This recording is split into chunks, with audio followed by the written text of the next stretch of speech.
Hi, and welcome to Living My Faith. I'm James Fenimore, and today we've got a really special guest for you. Joining me is Douglas Haase. Douglas, how are you? I'm fantastic, James. How's your day going? Oh, it's going great. Even better now because I love this show and I love talking to people about how they are living their faith. And that's how we started. So, Douglas, how are you living your faith? Well, it's interesting. I've known Jesus my entire life, but it wasn't until I really got the revelation of Galatians 2:20, of dying of self and allowing Him to live in me and me in Him. And the real tough one for people is, can He live as me? But I've been able, once I understood that verse and He put that understanding in me, I've been able to apply that not only to my life but to my business life also 24/7. Wow. How do you apply it in your business life? I'd love to hear about that.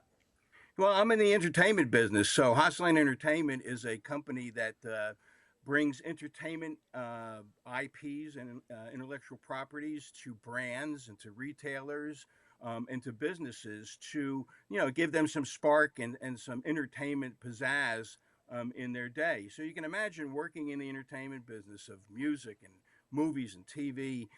It's a challenging world in a environment that is sometimes more secular than sacred. Yeah, that's a struggle having two little kids. That's a struggle I have every day. And I come from the entertainment world as well. So I definitely understand what you're saying on that. But when you find that sweet spot, man, it is so rewarding. So, how are you able to kind of thread that needle? Because it really is a tightrope that you have to walk sometimes. Yeah, I think for me is I always ask people in business, and I always ask them in the spiritual side, is it working for you? I think that's a question we all have to ask ourselves. When I had that revelation, it was the revelation that we know in the Bible when Abram became Abraham or Saul became Paul. I quit eating out of this tree that we know of the knowledge of good and evil, and I eat out of the tree of life, which is, Jesus. I guess simply put, I'm more Christ conscious than I am sin conscious these days. My entire vocabulary spiritually with friends and family, as well in business, changed.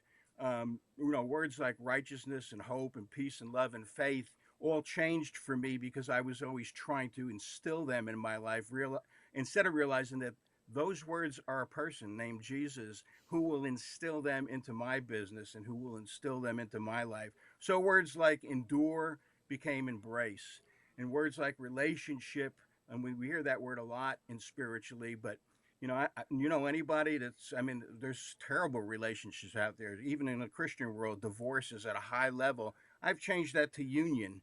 It's basically my whole universe has changed because my heart, my mind is being directed by our Father and His Son.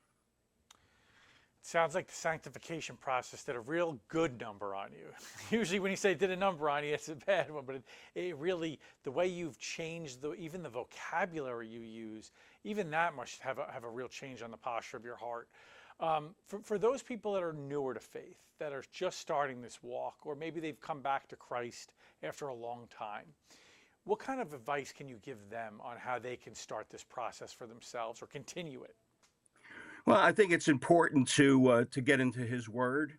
I think for a lot of people, getting a home church is important, and then seeking His Word and seeking Him. I try to find Christ in every situation. He has in the Word, have no fear. I'm not sin conscious. I'm not looking for the bad in the world. I'm not looking for the bad in my business life. I'm not looking for the bad in my personal life. I know that the Father loves me, and I would tell people the Father loves you. He gave us His Son, and we should stay focused on His love through us. And we know that the Father has the best for us. He has the best life. He has the best path. So give it all over to God and let God do the journey from here on out. When you say that, it almost reminds me of sports to a degree, where when you play scared, you're going to make a mistake. So if you're focused on sin and all the bad things, you might be too focused on it that you're going to slip up. But when you're playing assertive and you're playing with confidence and you keep your eyes on God and His goodness and His love and His glory, that's where the beauty is. And the sin will take care of itself if your eyes are focused on Him. Does that resonate with you? It does. It does. You know, I mean, you're talking about your children, and I have two children that are older than yours now and grown up. But you know, we sometimes move our children away from things instead of trusting in the Lord. I understand that that's a tough thing for parents. It's also a tough thing in the business world for your employees that work for you. You know, you don't want them to necessarily be put in some path that challenges them. But I challenge people's faith and say, you tell me you believe in this Father and this wonderful Son that died at Calvary for us. And now, are you going to believe that He has your back, that He has His best for you, that when you are in a storm, as we know, He's walking with you? And so, that is that a faith challenge? Yes. And I tell people, you know what? I don't have that faith to do that. People will say, well, I can't, it's tough. I go, yeah, I know it. I can't do it.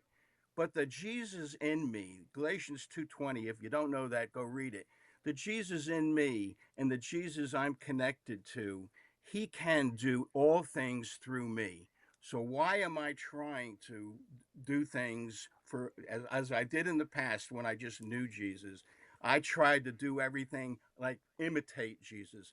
I'm not imitating Jesus. I'm letting Jesus put His thoughts in my mind and in my heart. Douglas, I can't thank you enough for joining us today. This has been such a pleasure, and you've taught us a lot, and we've got a lot to pray on, and Galatians 2:20 is homework for a lot of people right now. I know that. So I really appreciate you joining us today. Well, thank you. And if anybody wants to see or learn more about my business or myself, come to church to me over at Lakewood Church on San Jose, or if you're an online person, join Pastor Robin Michael Beach at the Bridgeway Global Alignment, and those are two great places that I go religiously when I have time away from business. And again, I stay in that Word and I stay in the Lord, and He keeps my crooked roads straight. Amen, Douglas. And we're going to have all that information in the show sheet too. So if you didn't catch that, don't worry. It'll be right below this video. But thank you so much, Douglas. And thank you for watching today. I'm James Fenimore. This has been Living My Faith, and we'll see you next time.